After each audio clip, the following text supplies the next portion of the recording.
இறுதியா அவர் வச்ச வாதம் என்ன தெரியுமா? அவர் கேட்கிறார், 10 வருஷத்துக்கு முன்னாடி மறுக்காத ஹதீஸுகளை திடீரென்று பிஜி அவர்கள் லைவுக்கு வருவார். வந்து ஒவ்வொரு ஞாயிற்றுக்கிழமை ஒவ்வொரு ஹதீஸா போட்டு தள்ளிட்டே போயிட்டு கொண்டு இருப்பார். விடிஞ்ச உடனே அவருடைய சகாக்கள் இதோ ஹதீஸ் மறுத்து விட்டார், நாங்களும் மறுத்து விடுவோம் என்று மறுத்து விடுகிறார்கள். அப்ப 10 வருஷத்துக்கு முன்னாடி அந்த ஹதீஸை சஹீஹ் என்று ஏற்றுக்கொண்டவர்களுடைய நிலை என்ன என்று கேட்கிறார். அவர் என்ன கேட்கிறார் என்று பாருங்க. அதாவது ஒரு 10 வருஷத்துக்கு முன்னுக்கு போனால் அவர் சரின்னு சொன்னது 10 வருஷத்துக்கு அப்புறம் எல்லாம் பிழை. அப்ப அந்த 10 வருஷத்துக்கு முன்னுக்கு மௌத்தா போனவங்க நிலைமை பாத்தீர்களா? பேத்ரே எல்லாம் வழிகேடு யூத நசாரா கண்ட கலாச்சாரம்னு சொன்னவர் அது ரூமுக்குள்ள இருந்து கொண்டாடிக்கலாம். அன்பிற்குரிய சகோதரர்களே, இந்த கேள்வி ஒரு நியாயமான கேள்வியா? இந்த கேள்வி பிஜே என்ற அறிஞருக்கு மட்டும்தான் வருமா? வேற அறிஞர்களுக்கு வராதா? நாங்கள் என்ன ஆரம்பத்துல சொல்லிக் கொண்டிருக்கோம்?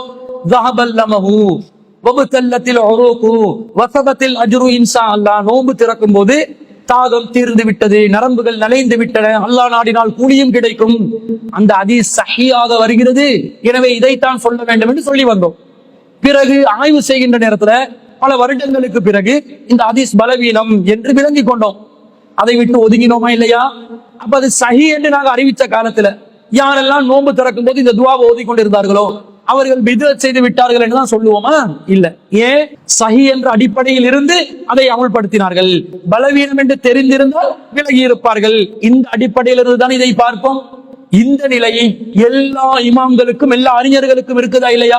இமாம் ஷாஃபி ரஹ்மத்துல்லாஹி அலைஹி அவர்கள், இமாம் அபு ஹனீஃபா ரஹ்மத்துல்லாஹி அலைஹி அவர்கள், இவர்களிடம் கவுலுல் கதீம் கவுலுல் ஜதீத் இல்லையா? எத்தனை ஆயுதம் எடுத்து காட்டலாம். பழைய நிலைப்பாடு, புதிய நிலைப்பாடு.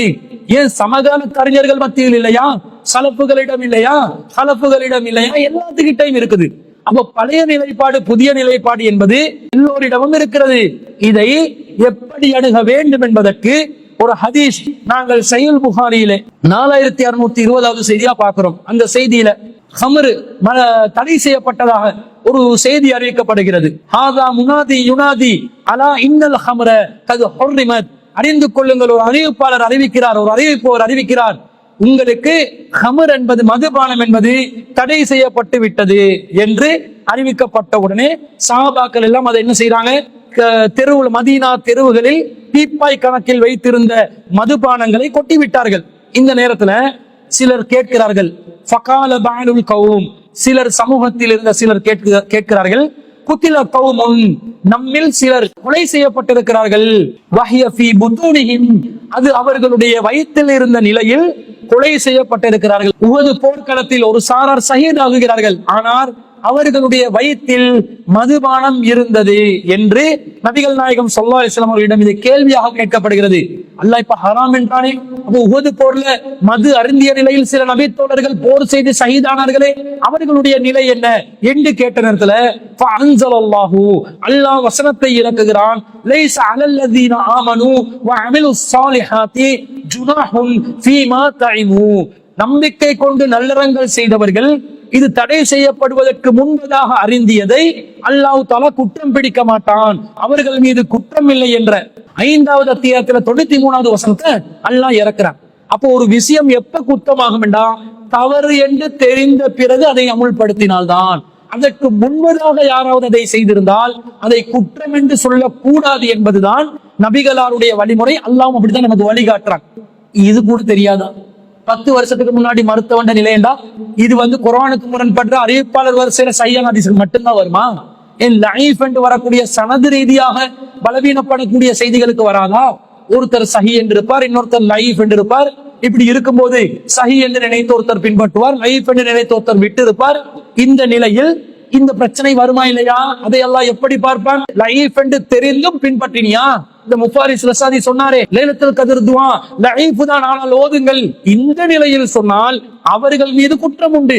ஆனா சஹீஹ் என்று நினைத்து கொண்டு ஒருவர் செய்கிறாரா, அவர் மீது குற்றம் இல்லை என்பதுதானே மார்க்கத்தின் நிலைப்பாடு. இது தெரியாம 10 வருஷத்துக்கு முன்னாடி உள்ள நிலைமை என்ன, 20 வருஷத்துக்கு முன்னாடி உள்ள நிலைமை என்ன, பெரிய கேள்வி ஒன்று கேட்டுட்டாரு. அறிவு கொழுந்து பெரிய ஒரு கேள்வி கேட்டுட்டாரு.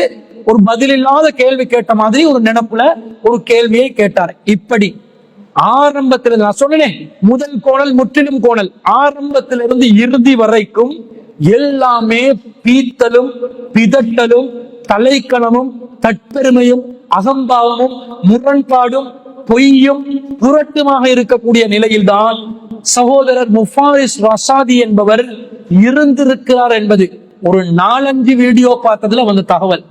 முழுசா ஊடுருவி ஆராய்ந்தால் இந்த ஆளு பயான் பண்றதுக்கே தகுதி இல்லாத நிலைக்கு சென்று விடுவாரோ என்ற நிலையில் தான் இருக்கிறார் என்பதை நாங்கள் இதன் மூலம் விளங்கிக் கொள்கிறோம். அல்லாஹு தாலா நல்ல புத்தியையும் ஆரோக்கியமான சிந்தனையும் அல்லாஹ் எனக்கும் தரணும். எனவே அன்பிற்குரியவரை, குர்ஆனுக்கு முரண்படும் செய்திகள் விஷயத்தில் அறிஞர் PJ அவர்கள் ஆரம்ப காலத்திலிருந்து சஹாபாக்களால் நல்லறிஞர்களால் முன்வைக்கப்பட்ட அந்த உசூலை இந்த தற்காலத்திலே முன்வைத்து அதை உயிர்ப்பித்து ஆரம்ப கால அறிஞர்களால் முன்வைக்கப்படாத அளவுக்கு சிறந்த தெளிவான விளக்கங்களுடன் அதை நிறுவிக்கொண்டு இருக்கிறார். அதைத்தான் நாங்களும் மக்கள் மன்றத்திலே அழகான முறையில் ஆதாரத்தின் அடிப்படையில் ஏற்று பிரச்சாரம் செய்து வருகிறோம். இதற்கு எதிராக யாரெல்லாம் விமர்சனம் செய்கிறார்களோ அவர்களிடம் வாதம் இல்லை, ஆதாரம் இல்லை, தெளிவு இல்லை, முழுக்க முன்னுக்கு பின் முரண்பாடு, உளறல், அதே போன்று தலைக்கணத்தை தான் நாங்கள் பார்க்கிறோம். விவாதத்திற்கு யாரும் வருவதில்லை. எத்தனையோ சலஃபு உலமாக்களுக்கு அதை புகழ் விடுத்தோம். ஒவ்வொருத்தரும் ஒவ்வொரு காரணம் சொல்லி ஓடிக்கொண்டிருக்காங்க. அந்த மெரத்தன் இன்னும் முடியல. பின்னங்கால் பிடரில் படுவதற்கு ஓடோடிக்கொண்டு வெறுண்டோடிக்கொண்டிருக்கிறார்கள். நொண்டி சாக்கு போக்குகளை சொல்லிக்கொண்டு, மழுப்பல்களை சொல்லிக்கொண்டு கழுவும் மீனின் நழுவும் மீன்களாக இருக்கிறார்கள் என்பதில் இருந்து அல்லாஹ்வுடைய அருளால் நாம் முன்வைத்தது மிகப்பெரிய ஒரு சத்தியம். இதுதான் சரியான நிலைப்பாடு, இதுதான் சரியான ஒரு கொள்கை விளக்கம் என்பதை இன்னும் 1000 மடங்கு நமக்கு உறுதியாகுகிறது என்பதுதான் இந்த நேற்று முந்தநாத்து வந்து இதை பற்றி பேசிய முஃபாரிஸ் ரசாதி அவர்களுடைய இந்த விவாதம் சம்பந்தப்பட்ட விவாத ஒப்பந்தம் சம்பந்தப்பட்ட குர்ஆனுக்கு முரண்பாடு சம்பந்தப்பட்ட தலைப்புகளில் நடந்த உரையாடல்களில் இருந்து விளங்குகிறது. எனவே இவர்கள் அனைவரும் அசத்தியவாதிகள், வழிகேடர்கள், அறிவின் பெயரால் மக்களை ஏமாற்றி பிளப்பு நடத்துபவர்கள் என்பது இதன் மூலம் நாங்கள் தெள்ள தெளிவாக நிறுவிவிட்டோம் அல்ஹம்துலில்லாஹ் என்பதை கூறிக்கொண்டு, நாம் சொல்லக்கூடிய இந்த சத்திய கொள்கையை, இந்த கொள்கை முழக்கத்தை எந்த மூளை முடுக்கிலும் எதிரொலிப்பதற்கு தயாராக இருக்கிறோம்.